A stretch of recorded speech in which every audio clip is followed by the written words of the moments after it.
Royal संस्थान उदयपुर में एक बार पुनः आपका हार्दिक स्वागत है।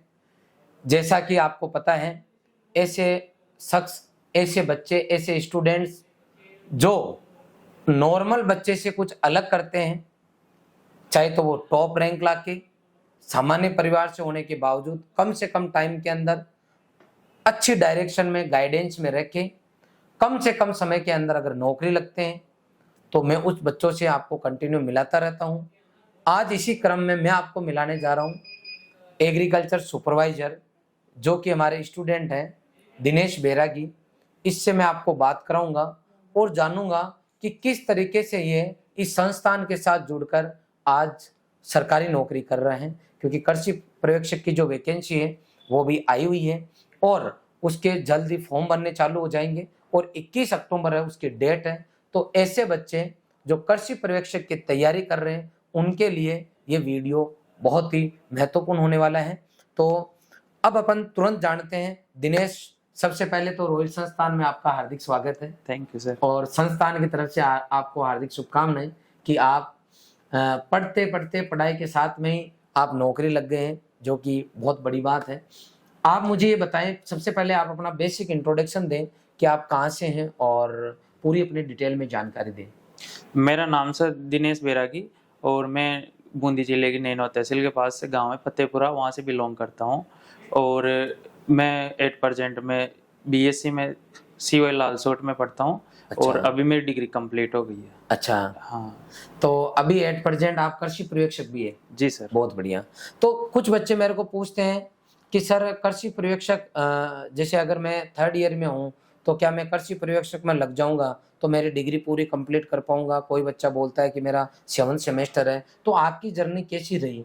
कब आपने एग्जाम दिया, कौन सी सेमेस्टर में, और कब आपने ज्वाइनिंग ली और कैसे आपने डिग्री पूरी की? क्योंकि अभी आप फाइनल ईयर में हैं और ऑलरेडी जो है आप जो है उधर की अगर मैं बात करूँ तो 21 की भर्ती के आप स्टूडेंट हैं। तो आपने कैसा आपका पूरा सिस्टम रहा, वो एक बार सभी बच्चों के साथ आप शेयर करें।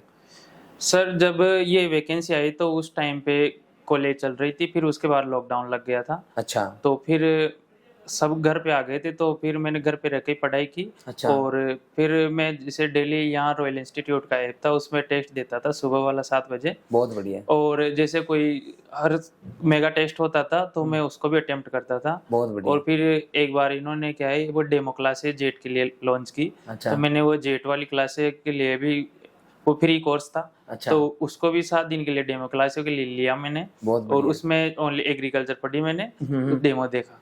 फिर उसके बाद सर जून में एक टेस्ट हुआ था, तो उसमें मेरे उस टाइम पे 3rd रैंक आई। और संस्थान के द्वारा मुझे फ्री में कोर्स दिया गया और फिर मैंने वहाँ से कंटिन्यू इसकी तैयारी शुरू कर दी। बहुत बढ़िया। ये देखो, वो आपको शाम को मैम लिस्ट बताते हैं ना, रोज कोरोना से हमने शुरुआत की थी, एक बच्चे को हम रोज जो है एक कोर्स फ्री देते हैं। सुबह टेस्ट लेते हैं, उस टेस्ट के अंदर अगर आपका नंबर आ जाता है, आप फर्स्ट रैंक लाते हो, तो संस्थान की तरफ से जो 8% कोर्स चल रहे हैं उनमें से एक कोर्स हम फ्री देते हैं।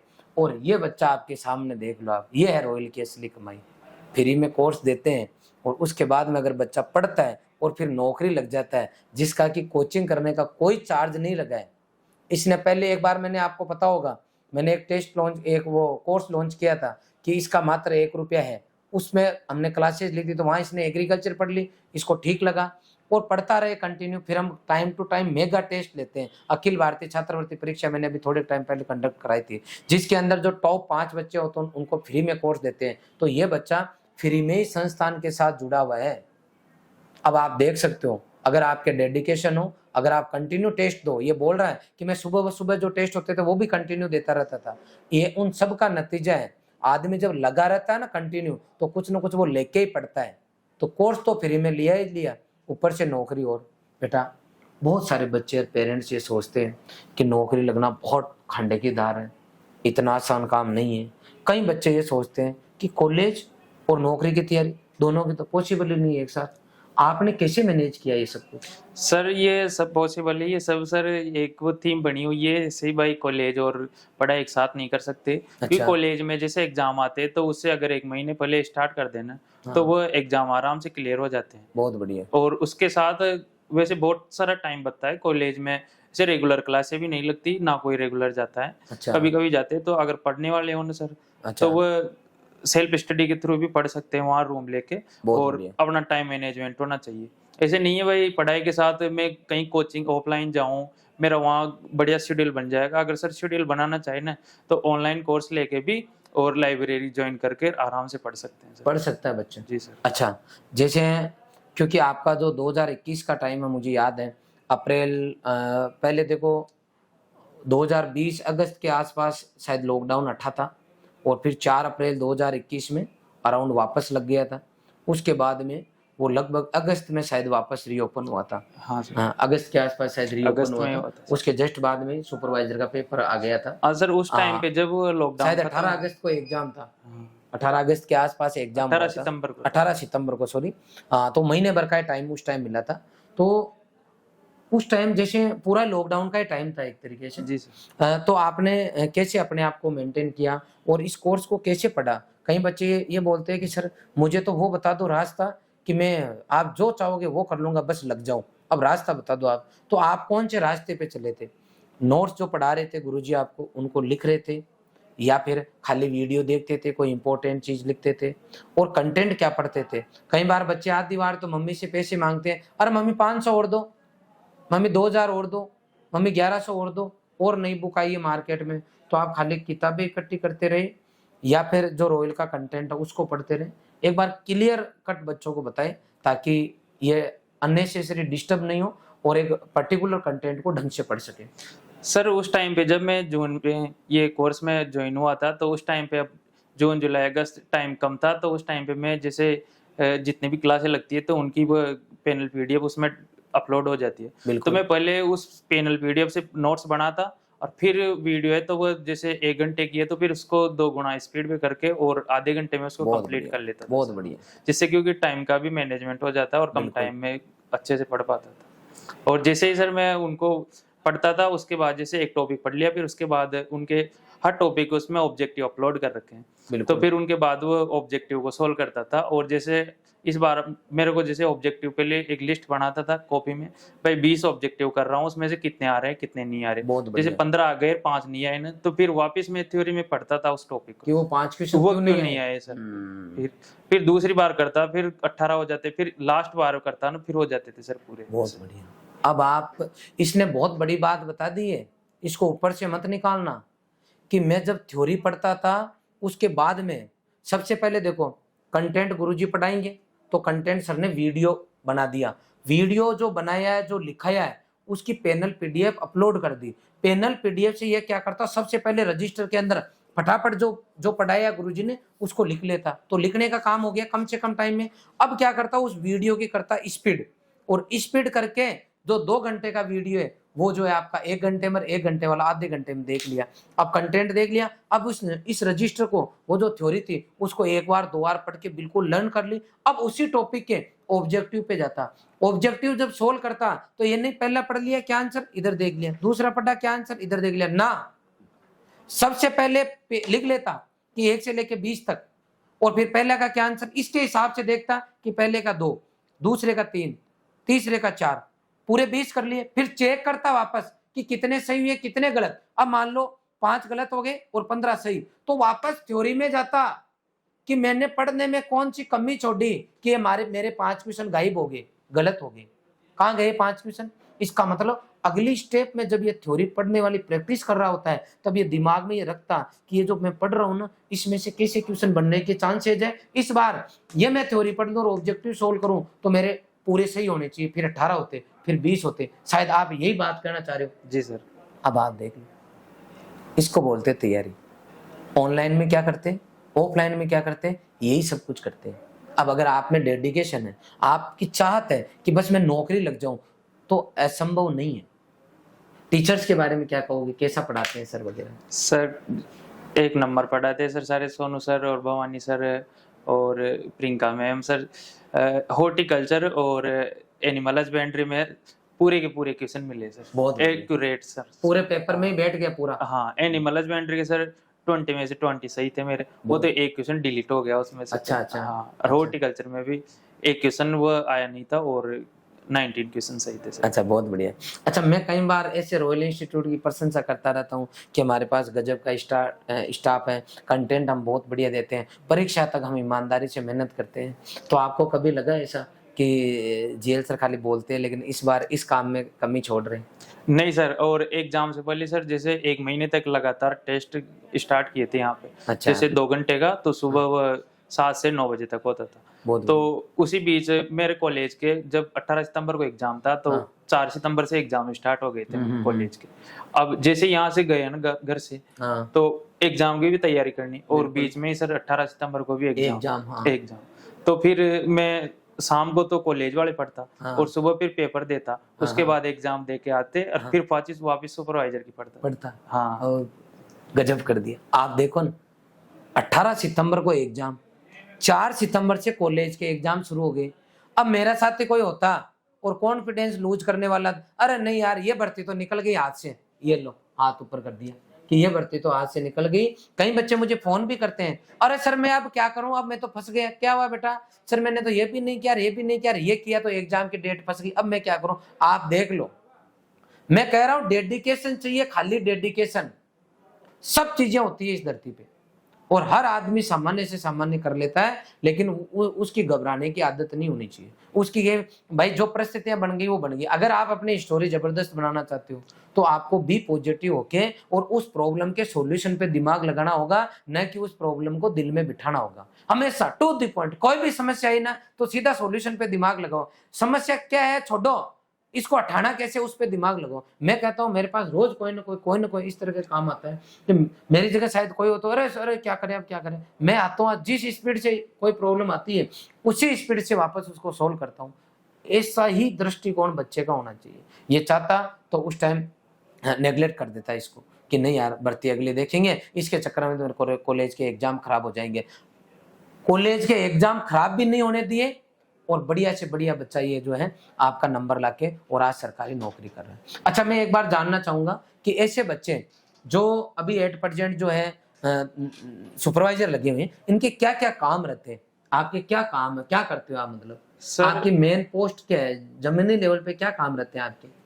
सर कृषि पर्यवेक्षक का काम होता है, जैसे किसानों से वार्तालाप करना, और जैसे उनकी मिट्टी की जांच के लिए उनके सोइल सैंपल लेना, और सर आगे से मिनी किट वगैरह आते हैं, जैसे सोयाबीन के, उड़द के और तिल के। तो इनको जो गरीब किसान होते हैं ना, अच्छा। उनको फ्री ऑफ कॉस्ट डिस्ट्रीब्यूट करना। जैसे किसानों की, जैसे गांव में चटनी करना, भाई ये इनके लायक है तो फिर उनको देना। और सर किसानों को जैसे तारबंदी, तो उसमें भी सब्सिडी मिलती है 50%, पाइपलाइन वगैरह, और पीवीसी पाइप जो ड्रिप इरिगेशन है उनके, और जैसे फार्म इम्प्लीमेंट, मान लो कोई गरीब किसान है तो उसको कोई सा भी फार्म इम्प्लीमेंट लेते हैं तो उसमें 50% सब्सिडी मिलती है। अच्छा। तो उनका पोस्ट वेरिफिकेशन के लिए जाना, अच्छा, ये काम रहता मतलब आपके पास खूब काम रहता है। है। हाँ सर। अच्छा, जैसे अपन देखते हैं यूं कि किसानों की जो आय है वो इतनी नहीं बढ़ पा रही है उसका, क्योंकि आप जमीन पे रहे हो और 8% काम कर रहे हो, तो आपको क्या लगता है ऐसे कौन से कारण है जिनकी वजह से किसान जो है वो उतना पैसा नहीं कमा पा रहा है? धरातल पे अपने को पता है किसानों की स्थिति ठीक नहीं है, तो आपको कौन सी चीजें ऐसा है कि भाई ये चीजें हैं इसकी वजह से पिछड़ रहा है? या फिर यूं कह सकता हूँ दूसरे शब्दों में कि किसानों को आप क्या कहना चाहोगे कि उनकी आय बढ़ जाए? सरकार की कौन सी योजनाएं हैं वो किन से मिले जाके कि उनको फायदा मिले? क्योंकि कईयों को तो पता ही नहीं रहता कि हमारे लिए क्या क्या हो रहा है सरकार की तरफ नहीं से। रहता सर। तो आप थोड़ा सा गाइड करोगे किसान को दृष्टि में ध्यान में रखते उनको क्या गाइड करोगे आप? सर आजकल क्या है, किसानों के पास ये क्या है, ये जैसे दुकानों से यूरिया वगैरह लेते हैं, दवाई वगैरह, तो उनके लिए क्या आजकल पैसे ज्यादा लग रहे हैं। अच्छा। और तो उनकी आधी से ज्यादा इनकम तो इन्हीं में चली जाती है। बिल्कुल। और तो इसके लिए सर जो किसानों को सजेस्ट करेंगे कि जैसे कोई वर्मी कंपोस्ट वगैरह है तो वो यूनिट खुद के जैसे गांव में लगा ले। हाँ खेत में लगा ले। जैसे गांव में बहुत सारे सबके पशु होते हैं, बिल्कुल। तो उनको जैसे गड्ढे में पटक देते वो तो कंपोस्ट हो गया, और उनको वर्मी कंपोस्ट के लिए सजेस्ट करेंगे जिससे कि खेत की उर्वरता बढ़ जाए। क्योंकि जैसे अपन रासायनिक यूज करते हैं तो उसे खेत की वो मिट्टी है जो वो खराब हो चुकी है। बिल्कुल खराब हो हाँ, और दिनों दिन ही सर जैसे दवाई छिड़कते हैं तो उसकी उपज थोड़े दिन तो बढ़ती है, फिर अब लास्ट में उसकी घटती जाएगी। बिल्कुल सही बोल रहे हो आप। जी तो आप ये चाहते हो कि भाई वो वर्मी कंपोस्ट वगैरह काम में ले? जी सर। अच्छा ठीक है, इसके अलावा कुछ ऐसी बातें जो बच्चे इस बार कृषि परीक्षा की तैयारी कर रहे हैं, उनके लिए आप उनको गाइड करना चाहोगे कि उनको किन विशेष बातों का ध्यान रखते हुए तैयारी करनी चाहिए?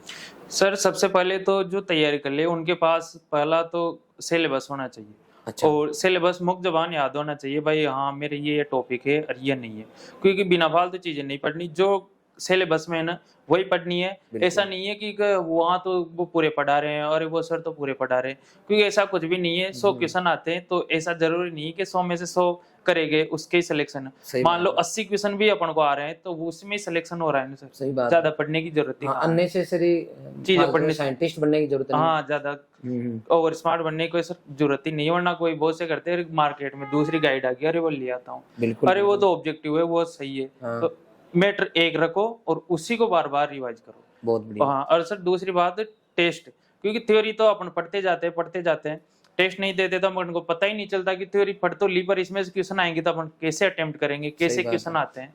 तो मेरा मानना तो सर यही है कि इसमें टेस्ट सीरीज का ही सबसे बड़ा रोल रहता है, क्योंकि टेस्ट देंगे तभी अपन को पता लगेगा कि अपने आसपास कितने लड़के हैं, उनकी कैसी तैयारी है, उनके सामने अपन कहाँ पे टिक रहे हैं, या उनके सामने अपन है भी सही या नहीं है। तो सर ये टेस्ट का बहुत बड़ा रोल है। हाँ सर। मतलब 17 चीजें 17 जगह पढ़ो, इससे बढ़िया है एक ही चीज को 17 बार पढ़ो।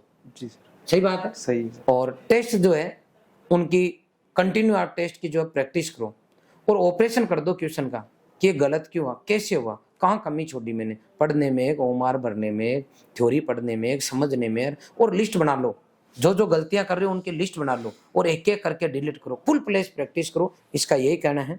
अच्छा, इसके अलावा जैसे कई बार बच्चे एग्जाम देने जाते हैं और आपने को बताया कि एग्रीकल्चर में ज़्यादातर किसानों के बच्चे हैं, आमदनी भी ज़्यादा नहीं है, सब बच्चे नौकरी लगना चाहते हैं। तो कई बच्चे तैयारी करते होते हैं ना, उनके एनी टाइम टेंशन रहती है कि मेरा नौकरी नहीं लगा तो क्या होगा, नौकरी नहीं लगा तो क्या होगा।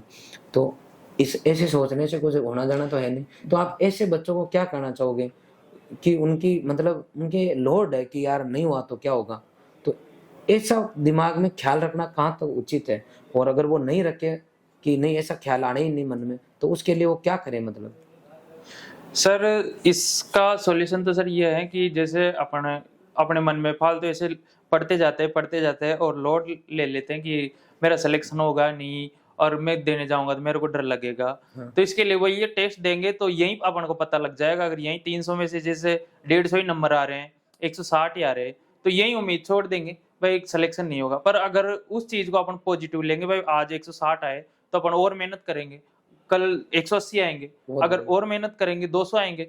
और सर जैसे जैसे वो एग्जाम देता जाएगा, टेस्ट देता जाएगा, तो बहुत उसको बढ़िया। वहीं पता चल जाएगा कि अपना सिलेक्शन होगा कि नहीं होगा हाँ हाँ हाँ। इस चीज का। कुल मिला के हाँ वो फालतू के दिमाग में फालतू के बैठना सर कोई सॉल्यूशन नहीं है। सॉल्यूशन नहीं है सर। वो जैसे अपने ओवरेज 220 या 230 नंबर आ रहे, 240 आ रहे, हाँ। तो उसको फुल कॉन्फिडेंस रखना चाहिए कि अपना सिलेक्शन हो जाएगा आराम से, और हो भी जाएगा सर। हो भी जाएगा ना। हाँ बहुत बढ़िया। कुल मिला के चिंता की बजाय आप चिंतन करें कि आप बेस्ट क्या कर सकते हो। परिस्थितियां कैसी भी क्यों ना हो, लड़ना आपको है, झगड़ना आपको है, नौकरी आपको छीननी पड़ेगी। इसके लिए आपको पूरे हथकंडे अपनाने पड़ेंगे, चाहे वो पढ़ाई का हो, चाहे ऑब्जेक्टिव का हो, चाहे टेस्ट का हो, चाहे माइंड का हो। माइंड में अगर आप टेंशन लेके चलोगे तो आप वहाँ फॉल्ट हो जाओगे और कहीं ना कहीं आप जो है डिप्रेशन के शिकार हो जाओगे। इसलिए हंसते खेलते पूरा टाइम का सदुपयोग करते हुए अपनी ईमानदारी से अपनी तैयारी को धार दें। रॉयल संस्थान की तरफ से हर तरीके से हर मोड पे बच्चों को स्टाफ की तरफ से मोटिवेट किया जा रहा है और कंटिन्यू हम हमारे ईमानदारी से काम कर रहे हैं। इस बच्चे से जैसे मैंने आपको मिलाया है, इससे बहुत सारी चीज़ें मुझे सीखने को मिली है कि किस तरीके से बच्चा जो है लगातार टेस्ट देता रहा, फ्री में जो है ये बच्चा कोर्स लेता है और किस तरीके से आज नौकरी लगता है। तो हम कंटिन्यू जो फ्री में कोर्स दे रहे हैं सुबह, उसका भी कहीं ना कहीं बच्चों को बेनिफिट हो रहा है। और मैं चाहता हूँ ऐसे कोई बच्चे जो पेड कोर्स नहीं ले सकते वो कंटिन्यू टेस्ट दें, आपका डेफिनेटली फ्री वाले में भी नंबर आ जाएगा। आप बेटा यहाँ पधारे, इसके लिए आपका बहुत बहुत आभार। और मैं चाहूँगा कि आप किसानों के लिए बहुत अच्छे से उनको गाइड करते रहिए। प्लस क्योंकि आपने एग्रीकल्चर से बीएससी आपकी अब हो गई है, तो आप जो है आगे जो है आपसे पूछ लेता हूँ, आप सुपरवाइजर ही रहना चाहते हैं या आगे क्या करना चाहते हैं? नेक्स्ट आपका टारगेट क्या है? सर मैं नेक्स्ट आरएस के लिए सोच रहा हूँ कि अभी जैसे सुपरवाइजर में फील्ड का काम होता है, तो ऐसा यूँ नहीं है, बाउंडेशन नहीं है कि भाई डेली वहाँ ऑफिस जाओ और इतने टाइम से इतने टाइम तक बैठो। क्योंकि जैसे अपने लोड रहता है कि भी ये काम करना है, तो उसको निपटा के आराम से सर पढ़ाई कर सकते हो इसके साथ साथ, जॉब के साथ साथ। ये बहुत बढ़िया बात बोल दी इसने। मैं कहता हूँ सुपरवाइजर की एग्रीकल्चर के अंदर सबसे नीचे की पोस्ट जो कि ये बच्चे जानते हैं, लेकिन जिस घर के लिए जरूरी है उसके लिए ये सब कुछ चाहिए पोस्ट, उस परिवार के लिए नौकरी बहुत बड़ी है। लेकिन इस बच्चे का साफ सुथरे शब्दों में कहना है कि लगातार मैं सर सुपरवाइजर बन के नहीं रहना चाहता, मैं आरएस की तैयारी करूंगा और मैं बहाना नहीं बनाना चाहता। वास्तव में टाइम रहता है, कॉलेज के साथ पढ़ते पढ़ते बच्चा नौकरी लग गया और अब सुपरवाइजर करते करते ये आरएस बनेगा 100%। मैं ईश्वर से ये कामना करता हूँ कि आने वाले कुछ सालों बाद में इसको एज आरएस अधिकारी में आपके सामने बुलाऊं, ताकि मेरी इस बात पे सेल लग जाए कि अगर कोई आदमी चाहे तो वो कुछ भी कर सकते हैं। बेटा आप दिनेश यहाँ पधारे, इसके लिए आपका बहुत बहुत आभार और रॉयल संस्थान की ओर से आपको हार्दिक शुभकामनाएं। आप आगे कंटिन्यू इसी तरीके से जो है प्रोग्रेस करें। हमने कृषि पर्यवेक्षक के बच्चों के लिए सम्मान समारोह रखा था, उस टाइम कुछ बच्चे आ पाए थे, कुछ नहीं आ पाए थे। आज मैं दिनेश का हमारे संस्थान की तरफ से स्वागत करूंगा और पुनः एक बार हार्दिक शुभकामनाएं दूंगा। मिलते हैं नेक्स्ट वीडियो में किसी और बच्चे के साथ। आपने पूरा वीडियो देखा, इसके लिए आपका बहुत बहुत आभार। Thank you very much.